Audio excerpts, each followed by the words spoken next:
past the halfway point of Doctor Who Series 11. We're going to be reviewing the 6th episode, The Demons of the Punjab, which is another historical. Of course, there will be spoilers if you have not yet seen Demons of the Punjab. It is available on BBC iPlayer to stream in the UK if you have a TV licence.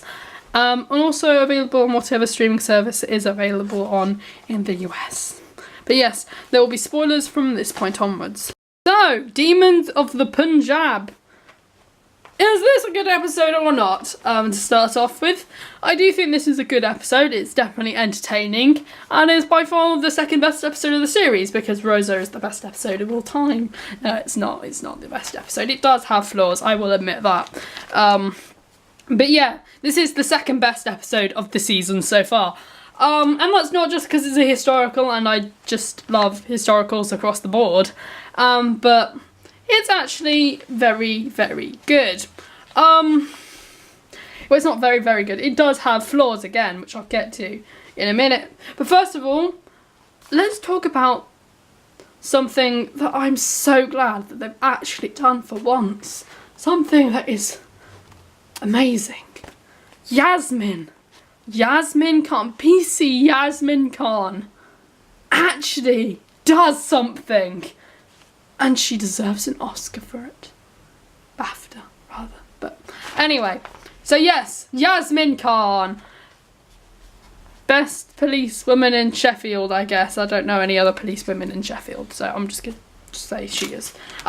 She finally gets something to do, and Yasmin Khan, as played by Mandip Gill, finally proves that she can actually act, and that it is just the material. I did suspect that it was just the material that she was being given. She has felt throughout the series, up until this point, like she hasn't been given very much material. And she gets enough material here due to the setting of the story, and I'm glad she does get this material, because she shows she is a good companion. She shows that she deserves to be in the time team, TARDIS team, whatever. She really shows her colours in this episode for once, and she's such a great character, and she interacts with the guest cast and the cast wonderfully in this episode, and it's just so nice. And again, for the first time since Rosa's going to come up a lot in this review, the whole companion, the entire cast feels equally distributed in screen time. It's amazing that they've actually been able to achieve this with to the degree they have. I mean, it's just so great that they've done it this way. Because, I mean, even in Rosa, it's not, the screen time isn't distributed as well. I mean, she gets a lot more to do in that episode, but she gets more to do here. And even when we all suspected that she wasn't going to get anything to do in Arachnids in the UK, she gets something to do. She didn't even get, and when we all suspected that she would have something to do in Arachnids in the UK, and she didn't, and we were all disappointed, I feel like she'd just been put on the sidelines for that episode for some other reason that we may never find out. But she has been put on the sidelines throughout the series, really, and she finally gets to show her colours here, and she is wonderful. I'm so glad that she got something to do. Vinay Patel really shows that he can write. I'm surprised he has so little writing credits, really, because he does write this story with such great dialogue, which is performed so well by the entire cast. I do feel they did a great job on the guest cast this week as well. Along with the normal cast, Jodie's Doctor really shines in this episode. She has redeemed herself from the hole of annoyingness where Matt Smith has been since 2011, I'm going to say, because he was alright in 2010. She has redeemed herself. She has climbed up through that hole. She's climbed up from the deep dark hole that was the Suranga Conundrum. She has joined her friends, David Tennant and other people in great speeches. Peter Capaldi, yeah. She performs a great speech in this episode towards the end about the marriage love speech, I guess. When Umbreen and I can't remember who it was now. It's been a while since I've watched this episode, actually. I should have watched it twice before making this review, but we will ignore that. Prem. When the speech she gives before marrying them it's really nice. And it's short and it's sweet, which is good. I'm so glad that they did that. It's such a nice little speech. So Yasmin Khan's good. The Doctor's good. The only character I do feel has been sidelined in this episode is Ryan. He doesn't get much to do, but even he gets a couple of good scenes, and Graham does also feel very well distributed throughout this episode. The plot in this episode is also very good. As I mentioned before, the story develops well, and it is, I think, screen time again. It's just, for everything is given enough screen time to the plot, to, you know, fun bits, jokes, other segments you'd expect from this episode. It is another great historical, down to historical accuracy and limited sci-fi elements. I do think this new direction of being basically a pure historical and being sci-fi elements of it is working well in this episode. And I do think Jodie's Doctor will be more well known for her great historical episodes, because her historical episodes, in my opinion, have been the better ones. Rosa and this one have been the better ones, and I think Witchfinders is going to be another hit with me, because I'm learning about witch trials in history right now, so, you know, it's pretty much made for me, I guess. But yeah, really the historicals have worked, and Jodie's Doctor has shown the most in the historicals, I have felt. She worked well in The Woman Who Fell to Earth. I think she was still finding her feet. In Rosa, she was fantastic. The Ghost Monument, she was good. In this one, she's just amazing. She has redeemed herself from being so annoying. It's so great. It's really well directed. Like, it's the first time I've ever really noticed how well directed this episode, that any episode of Doctor Who's been. The way they carefully scatter the poppies throughout the episode, different shots of poppies. Because obviously this episode went on Remembrance Sunday. It just worked really well. It was a nice little nod, you know? Nice little thought-provoking moment, particularly in another scene where there's obviously, I think it's Prem's brother in the war. The Sejarians are there. That's a really powerful and emotional scene. There are a lot of powerful and emotional scenes throughout this episode. Okay, what else? The dialogue is good in this episode. It doesn't feel dry and just like you're being fed it from a script. Which is always good. I'm glad that they have done that this episode for once, because I felt like in Arachnids in the UK and in Tharanga Conundrum the dialogue felt very dry. Less so in The Ghost Monument and The Woman Who Fell to Earth, which is Chris Chibnall's other credits this season. But in this episode, which is not written by Chris Chibnall, I'd like to emphasise, the dialogue feels fresh and really well performed and really well written. Again, Vinay Patel has really shown that he can write, I guess. He's really shown his colours.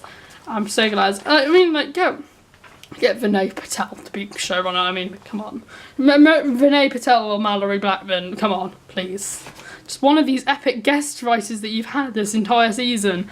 Like, these have been the highlight of this season. The guest writers, not Chris Chibnall. I mean, he will have written by the end of the season half of the season, which means only half of the season is written by guest writers.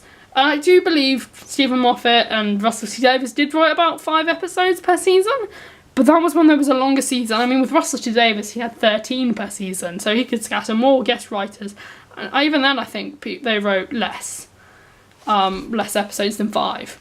And I know, like, Chris Chibnall wants to open this era making it his own, but, I mean, come on. You don't need to write pretty much all 5 of the first 5 episodes.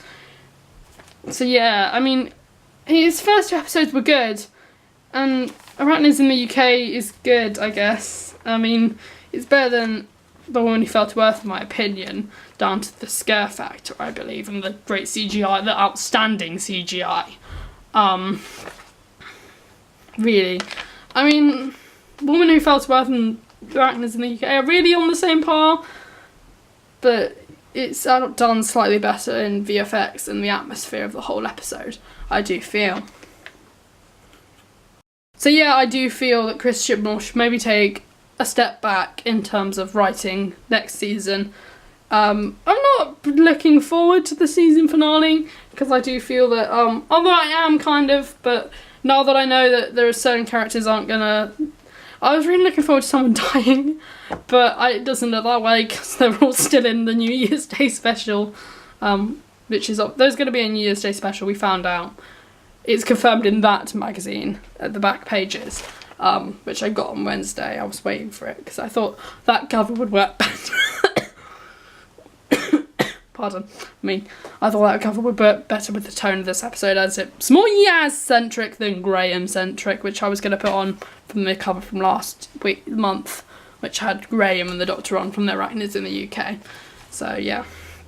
But, yeah, this episode does feel really well-directed and well-written, which is a nice change from Chris Chibnall's work. I mean, he'd really run himself into the ground with the Suranga conundrum. So really, I think he should have written episodes 1 and 2 and maybe the last 2 episodes of the season. Maybe just episodes 1, 2 and 10 and the New Year's Day special. Because then he won't have run himself into the dirt as much. I don't know how many episodes he did per season on Broadchurch. I don't know how many episodes there were, but pardon me again, per season on Broadchurch. But yeah, it is a great historical, really well directed, well written. I have to say the music of this episode, the themes of the at the end particularly, the Doctor Who Indian version of the theme is also really great. Yeah, the Doctor Who variation with the Indian singer was very nice, and the music, particularly towards the end as we get to a scene which is really sad, is really, the music shines throughout it like you'd expect it to, which is great, and particularly in a scene like that. Like, I have felt like the saddest scenes haven't been as good since Russell Davies era. I do think this era of the show has been better at emotional scenes than Stephen Moffat's era. Russell T Davies is still the king of emotion. I think he's still the king of Who, really. Certainly New Who, at least. But yeah, the music really worked, particularly with the scenes. It felt really well connected to the story. The guest cast was brilliant this season as well. I really did like this guest cast across the board, really. There's some great characters. Umbreen, her family, Prem's little brother. They were all good, yeah. The Thajarians! Yeah. These were the best part of the episode and the weakest part of the episode. I don't really know what I can say about these. They're the same concept as the Shan-Chi from the Sarah Jane Adventures, but in reverse. So they're thought to be bad, but they're actually good. And the Shan-Chi, they're thought to be good, but they're actually bad. And the whole, they were both supposed to be watching over the dead, and respecting them. Except I believe the Thajaris were respecting the unseen dead, like the unforeseen, unseen dead, I guess. It's a little bit glossed over at points, I guess. They looked amazing. They were very reminiscent of, again, the Predator. The Stenza were very reminiscent in concept. These look like the Predator. But they do also, do look a bit like the Sutek in their attire, their clothing looks very reminiscent of that. They were great villains, and I have to say that even though they didn't turn out to be villains, they are the best villains of the series so far. But when you got villains like the Stenza, pieces of cloth running in the air, and the Pating, that's not really saying much, really. But yeah, it's not looking like it's gonna improve either with villains, because in the season finale we're going to be facing the dreaded Ux, so you know what we're going to do about it. It was great to see Yaz's family again, but will we see them again? I think we probably will, maybe towards the end of the season, maybe at New Year's special, probably in the New Year's Day special. They're great, I do love them. Never have I felt more connected with a family in Doctor Who since the Russell T Davies era, which is great. It's great and all that. But can we see more of them maybe? Because they have a cameo scene at the start and a little bit at the end, I don't think. And even then I think it's just the elder Umbreen and Yasmin. But yeah, they were great at the start of the episode. Really nice scene with them. it does at first feel a bit like a rehash of episode 1, and this is ridiculous. It is basically exactly the same formula as the 3rd episode, Rosa, which is kind of annoying at points because it does feel like a rehash of, like, the first half. It feels like a rehash of the first episode, and then the second half very much feels like a rehash of Rosa. But overall, I do think it mostly screams a rehash of Rosa. It starts off in the same way. They're trying to go into the past. Then, of course, they can't interfere with history. They have to cause history, doing the same thing, preventing it, protecting history. I think that might be the theme throughout historicals, which is getting really annoying. I hope they don't follow the same formula for an upcoming episode called The Witchfinders, which is episode 8. I hope they don't follow the same formula because it'd be really annoying. Let's get some unique historicals out there. So this was a good historical, and by far the second best episode of the season. But it doesn't feel, it's just the same formula as episode 3. I mean, you have the same main body of a plot, trying to make sure history stays in order, protecting it, and then it ends on exactly the same note, with that sad ending of Prem, who obviously dies, the true love of Umbreen, pardon me, dies in the same way. You get that same emotion that you do from the end scene of Rosa, and that same sort of music. Well, it's not the same kind of music because it's not a pop song, but you get that same emotion, that same feeling throughout the episode he's doing Rosa that is good, and you have a sense that it's just so powerful and beautiful. And it was a brilliant choice to go out on Remembrance Sunday, because it has that theme of remembrance. I do think that was unique to this episode, and I do think that episode was also that concept was also quite used in episode 3. Again, that theme of remembering the Black Civil Rights Movement. Pardon me again. But yeah, theme of remembrance, remembering these historical events. As long as they don't constantly do that, it is a good theme. And I do feel it was a bit annoying to use it so close to Rosa. I mean, it's only 3 episodes later. Maybe they use this concept again later on down the line. I still think it works. It is a great episode, and it's still the second best episode of the season. Jodie Whittaker's Doctor, she is in her second. This is her second best episode of the season, and by far she has redeemed herself. Again, I don't know if I said this. I've had to record this a couple of times. She's redeemed herself from previous episodes being so annoying. But yeah, her Doctor is much more suited to historicals. I definitely feel that. Other characters like Ryan and Graham do feel evenly distributed. Ryan less so, he gets less to do, but it still works. Particularly the scene in the hen night / stag night. They feel good in that one. They're quite good in those scenes too. And the filming of this episode was also great, and really complemented the directing quite well. It was clearly a nice atmosphere, nice location. And definitely better than just going to a field in Wales. I do feel that the location work so far in the series has been better than any other part of the series so far, which is really a highlight so far of the season, the location work and the directing and the visual effects.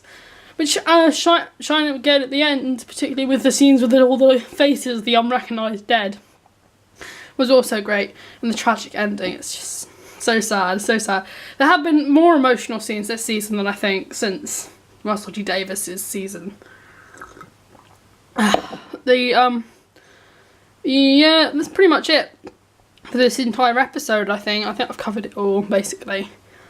Yeah. I think that's good. Yeah, we're good. So overall, this was a great episode. I do think it works. So many great elements throughout. Does feel a bit repetitive and rehashes of certain episodes, certain elements, certain characters, certain villains. It still works. I think it's the best story that we've had so far of the series. And it does just push over from being average to good because of that great dialogue and scripting and location filming. It just looks beautiful, and it was really complimented after a long day, particularly on Remembrance Sunday when you're remorseful. It was nice to have this nice episode of Doctor Who to look forward to throughout the episode, the day. Yeah, it was nice. Really nice episode. So yeah, I really like this episode. I am going to give it an 8 out of 10. Jodie Whittaker's performance, Amanda Gill's performance, great. I do love that. So yeah, I think it does deserve that 8 out of 10.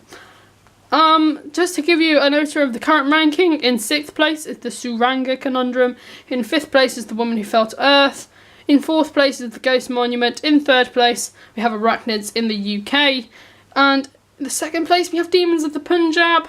In 1st place we have Rosa, which is so far the best episode of the season. And will this ranking change as we go on through the episodes, the remaining episode of the season? Kablam looks interesting. It looks like a very 1980s sort of Doctor Who classic episode. I do feel like certain episodes have felt like they've been light nods rather than strong nods that we've had in like the Stephen Moffat era to certain concepts and certainly different ways of telling stories that they are very reminiscent of the classic era in that respect, rather than just downright bringing a new villain in. I mean, an old villain, sorry. The new villains of this series have been dreadful. In some respects, I do wish they would bring in new villains. In some respects, I'm glad they didn't. I mean, like, the Shajarians are a great villain, but they're not villains. And they would have... I guess it would be good to meet the Thajarians when they were those alien assassins, I guess, because that might make them... They'd be good villains, and then you'd have the concept... If you like with the Daleks, you could go backwards. It's a common theory that you see the history of the Daleks backwards, because the way the first Dalek serial ends. So, you know, maybe we are seeing the Thajarians backwards. I do think these would be the best villains to come back. Certainly, more out of all the episodes of the villains so far of the season. Certainly, if we did get to see some of the evil Thajarians, maybe we could have a Thajarian civil war between the good Thajarians and the evil Thajarians. Maybe we could see the destruction of their homeworld. That was certainly interesting. I like the whole pink dust thing. Honouring them with their ancestors was quite nice. But yeah, a really beautiful episode, really nice. I loved it. It really came in with my RE studies, because I've just finished learning about Hindus last year, and I've moved on to Islam at the moment. So we are moving on to the partition of India soon, so I can wow some of my teachers with some facts from this episode. I think the historicals have been very good for that, in that respect as well. Because I do feel like historicals in recent times of Who, before the Series 11, have just felt like, we're in a time period, here's some alien monsters, we'll teach you nothing about this time period. And I do love the fact that they managed to cope it all in these historicals. I do think Jodie Whittaker's era will be more well known for the historicals rather than the futuristic episodes. Much like her series will probably be known as a series that will sadly be hardly rewatched, as I felt it harder and harder to rewatch episodes, particularly since Arachnids in the UK. I don't know if I'll rewatch Demons of the Punjab again before Kablam next week, but we'll have to wait and see. I mean, there's still, for me, Saturday and Sunday and Friday before Kablam, which looks like really interesting. I loved how they opened it with a robot, very reminiscent of episodes like Grace Show in the Galaxy and so on. I like, because it's like the ticket driver monster like robot. But yeah, I'm really looking forward to next week's episode. Hope it's good. It's not written by Chris Chibnall, so it probably will be good. But yeah, we'll see you next week as I review Kablam, and thanks for watching. Please remember to like, comment and subscribe down below if you want to see more content. You know, like, as we are coming to the end of the series, if you want to like leave ideas of like other things Doctor Who related that you think I should do. I don't know. I might be seeing Climbers of Grindelwald soon, so I might review that, who knows. But yeah, thanks for watching. Goodbye.